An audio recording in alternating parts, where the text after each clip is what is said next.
नमस्कार मित्रांनो, मी श्याम कावले आज आलेला आहो कोंडाळा झांबरे या गावाला. तर तुम्ही बघू शकता मी आज कोंडाळा झांबरे या गावी वसंतभाऊ पाटील यांच्या शेतामध्ये आलेलो आहो. तर ते खूप पारंपरिक पद्धतीने शेती करतात मित्रांनो. तर तुम्ही बघू शकता त्यांचं गव्हाचं पीक कसं आहे आणि त्या साईडला ते तिथं उभे आहेत. तर त्यांच्याशी थोडा गप्पा मारूया आपण. ते नुसतं एकच पीक न करून मित्रांनो त्यांच्या शेतात सध्या हळद आहे, चिया आहे, गहू आहे, हरभरा असून सध्या ते बघा आपल्याकडं काय कांदासुद्धा लावलेला आहे त्यांनी. तर हे वसंतभाऊ आहेत. राम राम वसंतभाऊ. राम राम राम राम. काय चालू आहे?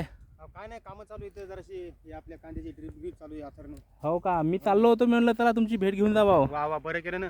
हो का? मग काय काय सध्या या वावरात आपला? आपल्या गहू आहे, हा. चिया पीक आहे, हो का? कांद्याचं पीक आहे, हां हां तिथून नाही तर हळदीचं पीक आहे आणि हो. सर्वच पीक आहे. असं काय नाही, म्हणजे हो. शेती करायची म्हणल्यावर तर सर्वच पीक राहणार आहे. हो ना हो ना हो ना.